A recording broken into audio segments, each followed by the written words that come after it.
중국에 가면요, 각종 스트레스 등으로 말 못할 소가리를 하는 사람들이 마음 놓고 울 수 있는 눈물방이 있다고 합니다. 그러니까 마음껏 울고 싶지만 이제 다른 사람들의 그 이목 때문에 잘 울지 못하는 이들을 위해서 만들어진 장소라고 하는데요. 이 눈물방에서 1시간 우는데 10,000원 정도의 비용이 발생을 한다고 해요. 근데 특히 개인 전용 특실이 있는데요. 거기는 2만 원이랍니다. 근데 이제 재밌게도 거기 들어가면 이렇게 테이블이 하나 있는데 테이블 위에 고춧가루나 통마늘과 같은, 그러니까 이 눈물이 잘 나올 수 있도록 도와주는 그런 도구들도 준비가 되어 있고요. 울다가 감정이 격해지면 그냥 마음껏 집어 던지라고 유리병이나 인형 같은 것들도 마련이 되어 있다고 합니다. 제가 이 눈물방에 대해서요, 수년 전에 이제 어느 인터넷 기사를 통해서 제가 우연히 알게 됐는데, 그걸 보면서 제가 야, 이거 한국에 생겨도 찾는 사람들이 꽤 있을 것 같은데 그 생각을 했던 적이 있거든요. 그런데 아니라 다를까, 여기서 그리 멀지 않은 경기도 화성시에서 이 TT존이라고 해서요, 일명 눈물방을 운영을 하고 있는 거예요. 제가 알려드리지도 않았는데 어떻게 알고 그렇게 이제 운영을 하시는데, 제가 이제 지난 목요일에 설교를 준비하다가 몇 가지 이제 궁금한 게 생겨가지고요, 이 눈물방을 운영하고 있는 화성시 정신건강복지센터에 전화를 해봤어요. 근데 이제 담당하시는 분을 통해서 제가 이제 몇 가지 궁금한 것들에 대한 이제 대답을 얻었는데, 먼저 이 눈물방을 이용을 하려면 예약을 해야 된대요. 한 번에 1시간 정도 이용이 가능한데 비용은 따로 받지 않는다고 합니다. 그래서 제가 혹시 거기 눈물 잘 나게 도와주는 고춧가루나 통마늘 같은 거 혹시 그런 것도 있어요? 그랬더니 우리나라는 확실히 이게 세련돼 가지고요, 그런 건 없고, 이렇게 우리의 감정을 이렇게 북돋을 수 있도록 도와주는 그런 감동적인 영상, 그런 것들이 이렇게 준비가 돼 있다고 하더라고요. 그 사실 제가 제일 궁금했던 건데, 실제로 거기 이용하시는 분들이 얼마나 됩니까? 그렇게 여쭤봤더니 한 달 동안 적게는 한 10명, 많게는 한 20명 정도가 그 눈물방을 이용한다고 하시더라고요. 짧은 통화였지만 친절하게 설명해 주셔서 감사하다고 인사를 드린 후에 이제 제가 전화를 끊었는데, 전화를 끊고 이제 가만히 앉아서 묵상을 하는데요, 저도 모르게 이런 기도가 그냥 툭 튀어나오는 거예요. 하나님, 그 눈물방 찾는 분들, 그분들이 누구신지 또 무슨 사정에 의해서 그곳을 찾게 되었는지 제가 알 수는 없지만, 거기 방문하신 그분들이 가까운 교회에 나가서 예수님을 만나고 참 복음 안에서 그 마음의 아픔과 그 슬픔이 치유되는 그런 은혜를 주세요. 기도가 갑자기 툭 튀어나오는 거예요. 그거 참, 그도 제가 괜찮은 목사죠. 예. 근데 그런 생각이 이렇게 딱 스치면서 동시에 무슨 생각이 드는가 하면, 저를 비롯한 우리 용인제일교회 성도님들은 진짜 복 받았다, 그런 마음이 들어요. 여러분, 뭐 우리라고 마음이 울적하거나 답답하거나 뭐 슬프거나 괴로울 때가 없겠습니까? 뭐 때로 우리도 힘들기도 하고요, 말할 수 없는 어떤 어려움들, 그런 슬픔을 안고 살아갈 때가 있잖아요. 근데 우리는 굳이 눈물방을 찾아갈 필요가 없어요. 여러분, 왜 그렇습니까? 여기 글로리 채플이 우리 눈물방이니까요. 별로 이렇게 동의하지 못하는 표정으로 쳐다보시는데, 지난 한 주를 살면서 이런저런 일들을 마주하고 때로는 한숨도 쉬고 다른 사람에게는 말 못할 그런 고민을 안고 밤잠을 설치기도 하고, 그렇게 이제 힘겹게 한 주를 보내다가 주일을 맞아서 이제 그 지친 마음, 상한 심령을 안고 이 예배당에 들어와서 탁 자리에 앉는데, 아버지 저 왔어요. 그냥 이 한마디 툭 내뱉는데 나도 모르게 그냥 눈물이 하염없이 흐르는 그런 경험 하시는 분들 많이 계실 거예요. 여러분, 혹시라도 오늘 그런 심정으로 이 자리에 나오신 분이 계십니까? 하나님께서 여러분의 마음을 아십니다. 그 좋으신 아버지 하나님께서 우리의 마음을 만지시고 위로하시고 하늘로부터 임하는 신령한 은혜를 우리 모두에게 넘치도록 부어주실 줄 믿습니다. 그러니까요, 어디 다른 데 가지 마시고요, 예배의 자리를 사모하시고 날마다 주님 앞에 나와서 우리의 마음을 쏟아놓고 날마다 그 주님 앞에 우리의 모든 문제들을 하소연하고 하나님의 은혜를 붙잡고 살아가는 저희 모두가 될 수 있기를 주님의 이름으로 간절히 축원드립니다. 이런 관점에서 볼 때요, 오늘 본문에 등장하는 이 두 여인 마르다와 마리아의 그 모습이 참 귀하게 여겨집니다. 이 두 여인은 그 집의 가장이었던 오빠 나사로가 먼저 세상을 떠나는 그런 큰 슬픔을 마주하게 됐습니다. 누구보다 사랑하고 또 누구보다 의지하던 그 오빠가 갑자기 세상을 떠났으니까요, 하늘이 무너지는 것 같았을 거예요. 근데 그 여인들의 마음에 찾아온 아픔과 슬픔을 고스란히 예수님 앞에 다 내어놓고 있지 않습니까? 우리 주님 앞에 그 마음을 내어놓고 우리 주님 앞에 그 슬픔을 다 소연하면서 한없이 주님 앞에서 울고 있는 이 여인들의 모습이 너무나 아름답게 여겨지는 겁니다. 그런데요, 이런 슬픔 가운데 있던 이 마르다와 이 마리아 앞에서 우리 예수님께서 보여주신 이 반응이 너무나 놀랍습니다. 저는 오늘 이 말씀을 읽을 때마다 감동이 되거든요. 마르다와 마리아 앞에서 예수님이 함께 눈물을 흘리시는 이 장면이요. 여러분, 본문 35절 이 말씀은요, 예수께서 눈물을 흘리시더라 하는 이 말씀은 우리가 가지고 있는 성경 66권 전체에서 가장 짧은 구절입니다. 이 한글 성경으로 번역할 때는 예수께서 눈물을 흘리시더라 이렇게 좀 길게 표현이 됐지만, 사실 이 성경 원문을 보면 예수께서 우셨다, 가장 짧은 두 단어로 되어 있는 성경 구절입니다. 그런데 이 성경 전체에서 가장 짧은 이 한 구절을 묵상하면 묵상할수록 이 속에 담겨 있는 너무나 귀한 우리 예수님의 사랑, 정말 가슴 설레는 그 주님의 마음을 우리가 깨닫게 되는 거예요. 그날 이 장례식에 참석했던 많은 조문객들이 있었거든요. 이 사람들은 예수님이 우시는 것을 보고 뭐라고 생각하냐면, 저분이 나사로를 정말 많이 사랑하셨구나, 정말 그 나사로를 사랑했는데 그 나사로가 죽은 것을 보고 그 사람 때문에 우는 것으로 그렇게 생각을 했어요. 근데 우리가 성경을 조금만 살펴보면 사실 예수님이 우셨던 이유는 나사로의 그 죽음을 슬퍼하며 우신 눈물이 아니라는 것을 금방 알 수 있죠. 왜냐하면 조금만 지나면 예수님이 다시 그 나사로를 살리실 것이기 때문입니다. 그러니까 잠시 후면 다시 살아날 그 나사로의 죽음 앞에서 예수님이 눈물을 흘리신다고 생각하는 것은 사실 잘못된 이유죠. 그렇다면 과연 오늘 말씀에서 우리 예수님께서 눈물을 흘리신 이유가 무엇일까요? 저는 오늘 본문에 나타난 이 예수님의 눈물이 갖는 너무나 가슴 설레고 너무나 소중한 그 의미를 두 가지를 발견하게 되는데요, 이 시간 우리 주님의 그 눈물의 의미를 한번 생각해보고 함께 은혜 나누는 그런 귀한 시간 갖기를 원합니다. 첫 번째로요, 오늘 본문에 나타난 예수님의 눈물에서 우리는 마르다와 마리아를 공감하시는, 그 여인들의 아픔을 함께 공감하시는 우리 예수님의 사랑을 발견하게 됩니다. 그러니까 극심한 그 아픔, 정말 사랑하는 사람과의 그 이별 앞에서 눈물을 흘리고 아파하는 그들과 우리 주님이 같이 아파하시고 함께 이들과 눈물을 흘리시더라는 겁니다. 우리 오늘 본문 33절인데요, 이 말씀 다시 한번 같이 한번 읽겠습니다. 함께 봅니다. 예수께서 그가 우는 것과 또 함께 온 유대인들이 우는 것을 보시고 심령의 비통히 여기시고 불쌍히 여기사. 아멘. 여기 보니까요, 우리 예수님이 나사로의 죽음 앞에서 슬퍼하고 있는 마르다와 마리아의 그 아픔을 아시고 그들을 불쌍히 여기시고 그 슬픔을 온전히 예수님의 슬픔으로 받아서 그 고통을 공감하시는 거예요. 같이 슬퍼하고 함께 눈물을 흘리는 것, 그 사랑이 여기에 담겨 있더라는 것입니다.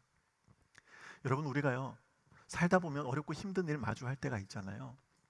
그럴 때 정말 우리 주님이 우리와 같은 마음으로 나의 이 아픈 심정을 전부 다 이해하시고 함께 우리와 눈물을 흘리신다는 이 사실이 우리에게 얼마나 큰 위로가 되는지요. 여러분, 우리가 어떤 슬픈 일을 마주할 때요, 어떤 해결책을 찾고 또 어떻게 해야 그 아픔을 극복할 수 있을지를 고민하고 다시 힘을 낼 수 있도록 누군가로부터 어떤 조언이나 충고를 얻는 것, 그런 것도 사실 필요하겠지만요, 진짜 말할 수 없는 극심한 아픔이 우리에게 몰려오잖아요. 그러면 다른 거 다 필요 없어요. 진짜 내 마음을 이해해주고 내 이 아픔을 가슴으로 품고 함께 슬퍼해 줄 수 있는, 함께 울 수 있는 그런 존재가 우리에게 필요하거든요. 왜 그 스스로 목숨을 끊으려는 위기에 처한 그런 분들을 상담하시는 상담사들의 이야기를 들어보면요, 그 자살을 생각하는 그분들을 이렇게 상담할 때 그분들의 마음에 있는 그 아픔을 공감해 주는 게 너무 중요하다는 거예요. 막 힘들어하는 그 사람들을 향해서 어떤 조언을 해주거나 어떤 충고를 해주거나 그러잖아요. 그러면 오히려 그 아픈 마음을 더 아프게 하고 그 감정을 악화시키고 좋지 못한 결과로 이어지는 경우가 훨씬 많더라는 거예요. 그러니까 그냥 그 사람들의 그 이야기를 들어주고 그 마음을 그냥 우리가 좀 이해해주고 공감해주는 것이 너무 중요하다는 거예요. 근데 정말 감사하게도 우리 믿음의 사람은 우리가 아파하고 우리가 힘들어할 때, 정말 그것 때문에 죽을 것만 같을 때 바로 우리 곁에서 우리의 아픈 마음을 공감하시고 우리와 함께 눈물을 흘리시는 우리 예수님이 계시다는 것입니다. 여러분, 히브리서 4장 15절 16절 말씀인데요, 우리 이 말씀도 같이 한번 보겠습니다. 함께 읽습니다. 우리에게 있는 대제사장은 우리의 연약함을 동정하지 못하실 리가 아니요 모든 일에 우리와 똑같이 시험을 받으신 이로되 죄는 없으시니라. 그러므로 우리는 긍휼하심을 받고 때를 따라 돕는 은혜를 얻기 위하여 은혜의 보좌 앞에 담대히 나아갈 것이니라. 아멘. 우리의 연약함을 아시고 우리를 긍휼히 여기시고 우리와 함께 눈물을 흘리시는 우리 주님의 사랑, 그 은혜가 우리에게 임하고 있으니까요, 우리가 은혜의 보좌 앞으로 담대히 나아갈 수 있는 것입니다. 제가 아는 어느 은퇴하신 목사님께서 자신이 이제 일평생 목회를 하다가 정말 잊혀지지 않는 경험이 있다면서 이제 한 이야기를 들려주신 적이 있어요.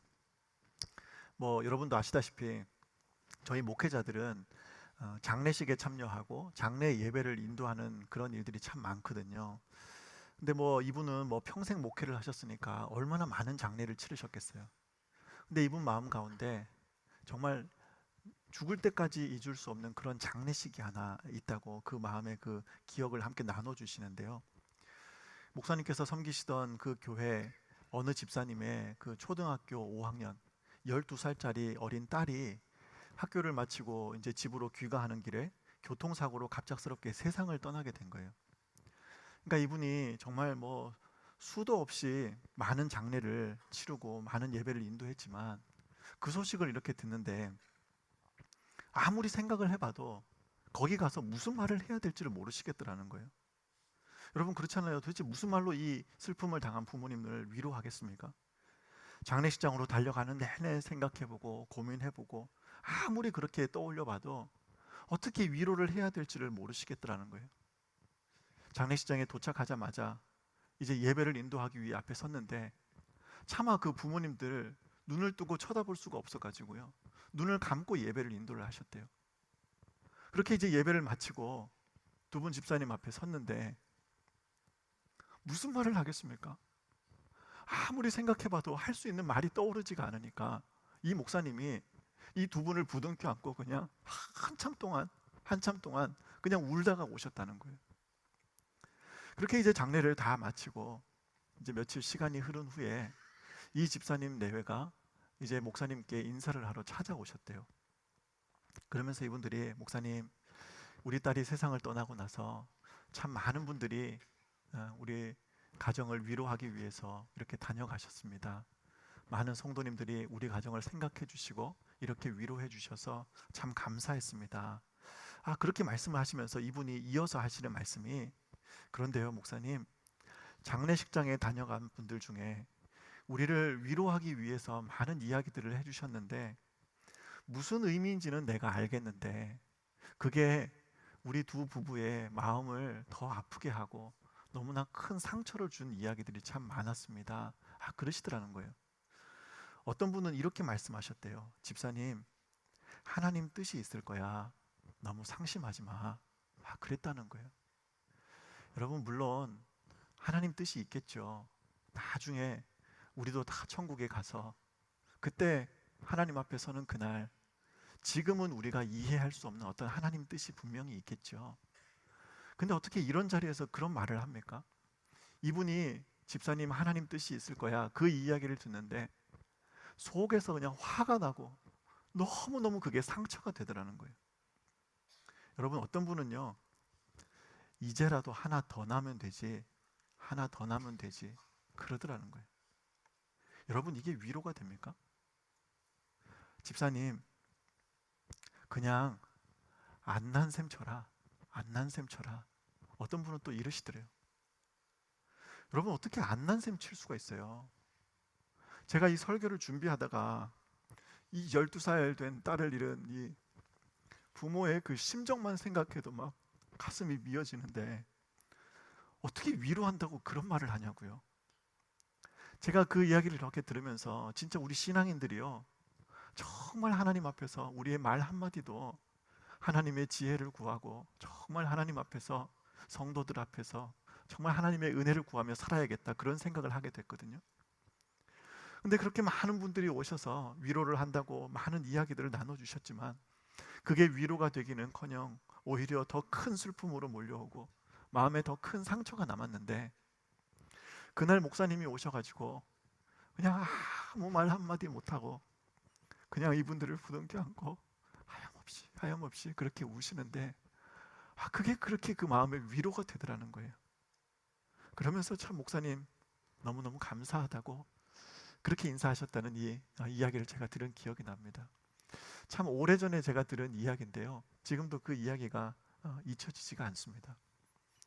여러분, 그 곁에서 함께 우는 사람의 눈물도요, 이렇게 우리에게 위로가 될 수 있다면 우리의 아픈 마음을 누구보다 정확히 아시고 우리의 그 슬픈 마음을 공감하시며 우리와 함께 눈물을 흘리시는 우리 예수님의 그 눈물이 우리에게 얼마나 큰 위로가 되겠습니까? 지난주에도 제가 어느 장례식장을 다녀왔는데 너무나 갑작스럽게 예기치 않게 마주하게 된 그런 장례식장이었어요. 얼마나 마음이 아픈지 그 유가족 중에 한 분이 나중에 저한테 따라와서 그런 말씀을 하세요. 목사님, 그날은 내가 진짜 죽을 것 같더라고요. 그렇게 말씀을 하시는데 막 마음이 미어져요. 근데 그 자리에서 무슨 말로 위로를 하겠습니까? 그래서 그저 오늘 이 말씀을 함께 나누고 하나님의 은혜가 그 유가족들 가운데 함께 하기를 기도하고 돌아온 기억이 납니다. 사랑하는 여러분, 여러분 삶에 어떤 말할 수 없는 아픔이 있습니까? 어떤 고민이 있으세요? 너무 어렵고 힘들어서 남몰래 눈물을 흘릴 때가 있으십니까? 우리의 마음을 아시고 세상 누구도 알아주지 못하는 우리의 마음에 공감하시며 우리의 그 슬픔과 외로움과 공허함과 고통과 상실과 그 허탈함, 그 모든 우리의 마음에 공감하시는 예수님, 그 주님이 우리와 함께 하심을 여러분 잊지 않으시기를 원합니다. 우리의 아픔을 아시는 그 주님, 우리의 슬픔에 공감하시는 그 주님의 그 사랑이요, 지금도 하나님의 우편 보좌에서 저와 여러분을 위해 눈물로 중보하고 계심을 우리가 늘 기억하며 위로부터 임하는 참된 위로와 하나님의 놀라운 은혜를 경험하는 우리 모두가 될 수 있기를 주님의 이름으로 간절히 축원드립니다. 그런가 하면 오늘 저는 본문에 나타난 이 예수님의 눈물에서요, 또 한 가지 중요한 의미를 발견하게 되는데요, 우리 35절 말씀에 바로 이어지는 36절에서 38절까지 말씀인데 우리 이 말씀 같이 한번 보겠습니다. 함께 읽습니다. 예, 유대인들이 말하되 보라 그를 얼마나 사랑하셨는가 하며 그중 어떤 이는 말하되 맹인의 눈을 뜨게 한 이 사람이 그 사람은 죽지 않게 할 수 없었더냐 하더라. 이에 예수께서 다시 속으로 비통히 여기시며. 아멘. 여기 보니까 제가 이렇게 빨간색으로 속으로 비통히 여기시며 이렇게 표시를 해드렸는데요, 38절에 보니까 예수님이 이 지금 눈물을 흘리시는 그 심정을 또 하나 표현한 단어가 뭐냐면 비통히 여기셨다. 이 비통히 여기셨다는 이 단어를 원래 성경에 기록된 원문을 보니까요, 창자가 꼬이는 것 같은 엄청난 고통을 느끼다라는 의미를 가진 단어예요. 여러분 한번 생각해 보세요. 지금 이 장례식장에, 그 지금 슬픔의 현장에 누가 서 계십니까? 온 우주 만물의 통치자 되시는 살아계신 하나님의 아들 예수님이 지금 그 자리에 계시잖아요. 그런데 온 인류의 구원자 되시는 예수님을 바로 눈앞에 모시고도 거기 있던 사람들의 영안이 가리워져서요, 그분이 누군지 알지도 못하고 그분이 메시아 되심을 도무지 믿으려고 하지도 않는 거예요. 이 사람들이요, 이 방금 우리가 읽은 것처럼, 아니 이 사람은, 이 예수는 눈먼 자 눈은 뜨게 하더니 자기가 사랑하는 사람은 죽지 않도록 왜 못하냐? 그렇게 막 비아냥거리는 소리를 들으시잖아요. 그 모습을 보면서 예수님이 심령의 비통이 여기셨다 그랬습니다. 제가 지난 한 주 이 말씀을 묵상하는데 바로 이 대목이 제 가슴에 너무나 크게 와닿는 거예요. 예수님을 바로 눈앞에서 보고도 믿지 않는 이 사람들을 바라보시며 아파하고 고통을 느끼시며 눈물을 흘리시는 이 예수님의 마음이요. 여러분들 그거 아세요? 이 주님의 마음, 이 안타까움의 눈물이요, 오늘 우리 시대를 향해 동일하게 임하고 있는 우리 예수님의 마음이라, 우리 예수님의 눈물이라는 사실입니다. 수많은 사람들이 죽음의 길을 걸어가고 있음에도 불구하고 복음을 들으려고 하지도 않고 하나님이 누구신지 알고 싶어 하지도 않고 예수님의 그 피값으로 이루신 구원을 얻으려고 하지도 않는 그 영혼들을 바라보시며 우리 주님이요, 애타는 심정으로 아파하시고 눈물을 흘리고 계시더라는 겁니다. 근데 제가 지난 한 주 이 말씀을 계속해서 묵상하는데 갑자기 이 생각이 제 마음 가운데 스치는 거예요.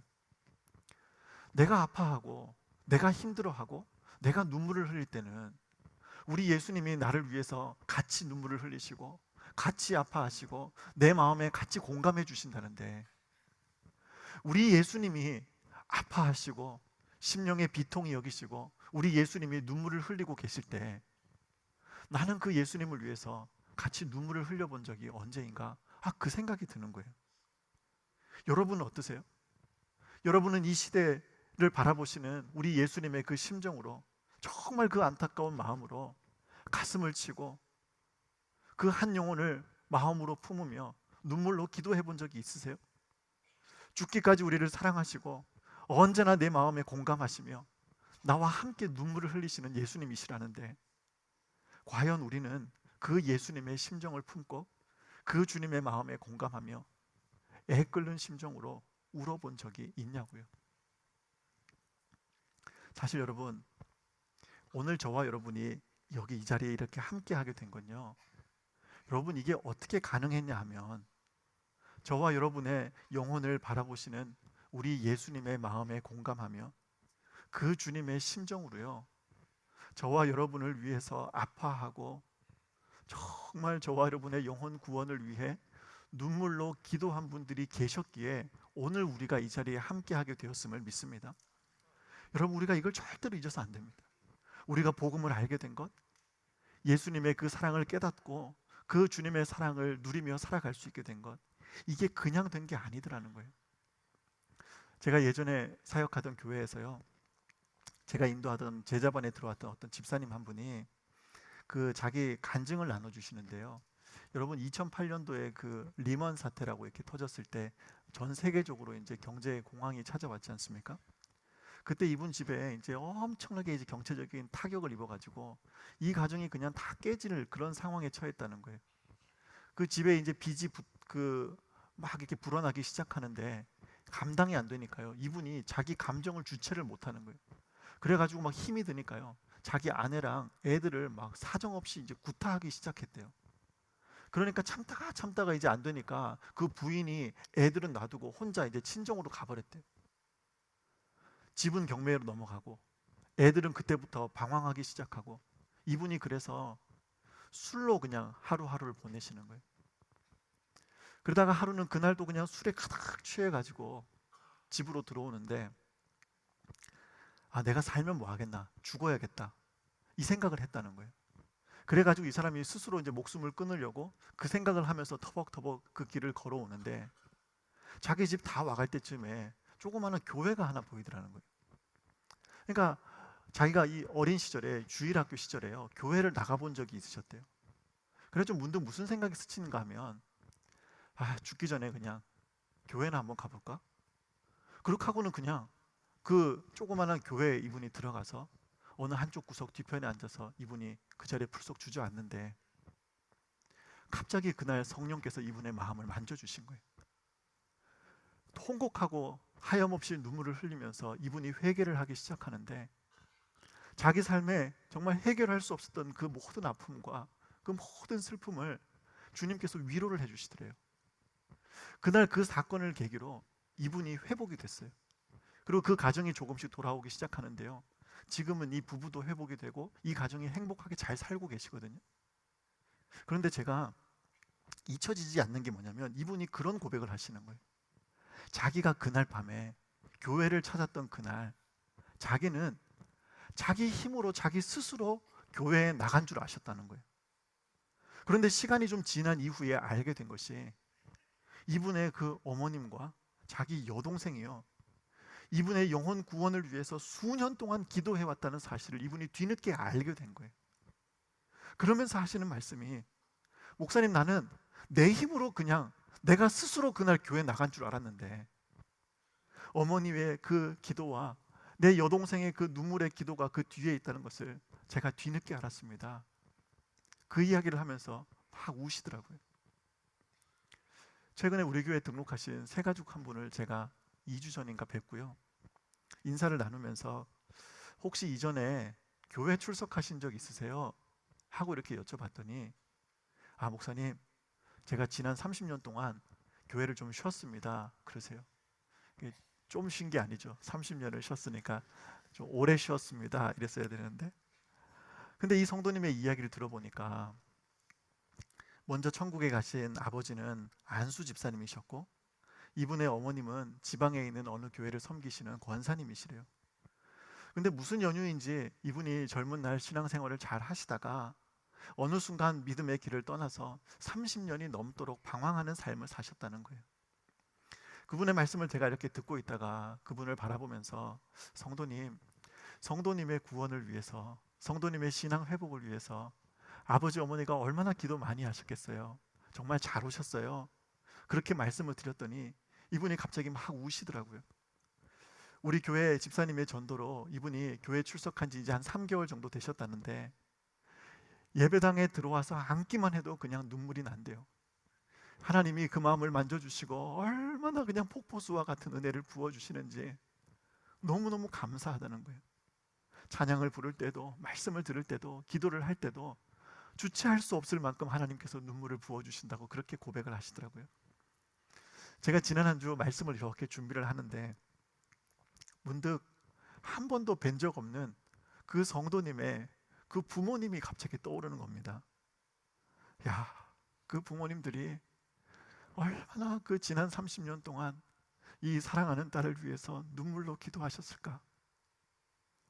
하나님, 이 딸을 좀 살려달라고, 하나님, 이 딸의 영혼이 회복될 수 있도록 하나님 은혜를 달라고 정말 안타까운 심정으로 눈물을 흘리셨을 그 부모님을 생각하니까요, 제 마음에 정말 말할 수 없는 어떤 그런 마음이 들어요.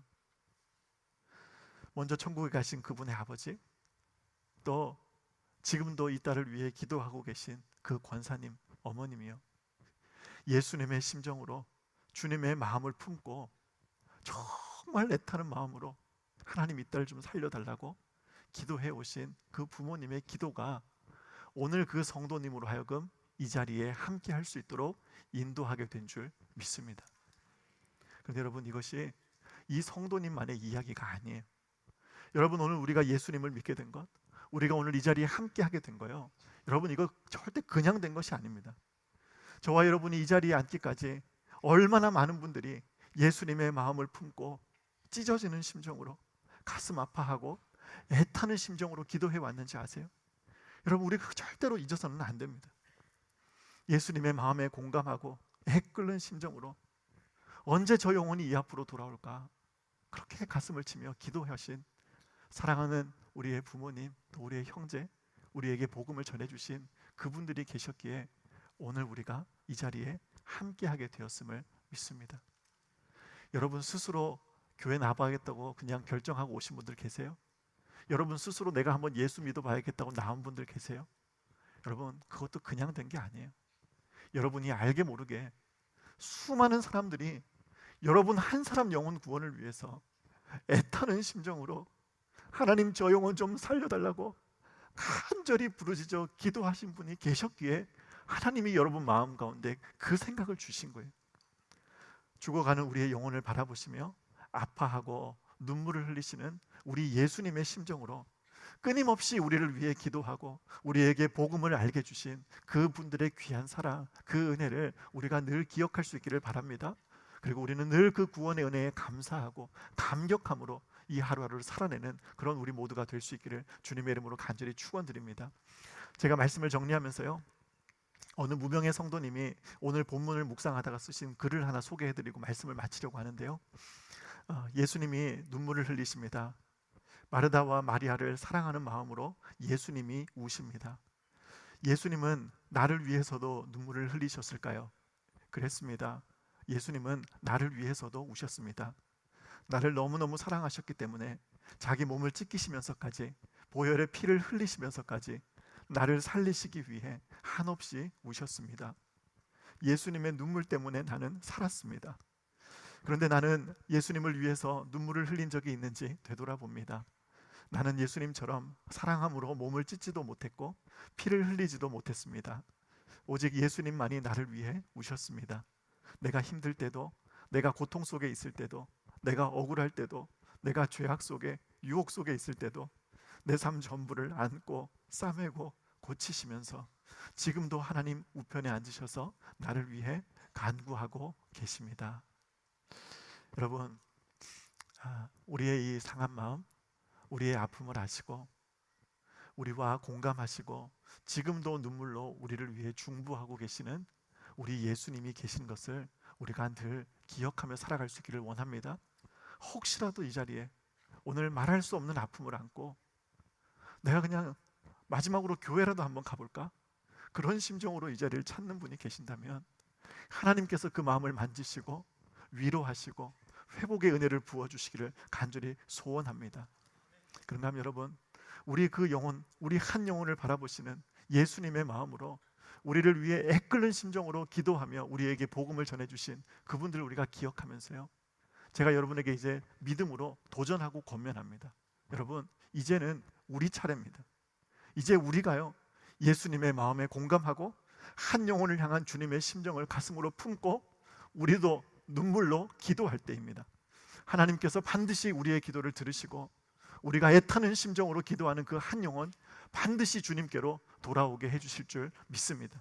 그 놀라운 구원의 역사를 경험하는 우리 모두가 될 수 있기를, 특별히 이번 이 새생명 축제가 정말 그 영혼 구원의 역사가 나타나는 놀라운 축제가 될 수 있기를 우리 주님의 이름으로 간절히 축원하고 축복합니다. 아멘.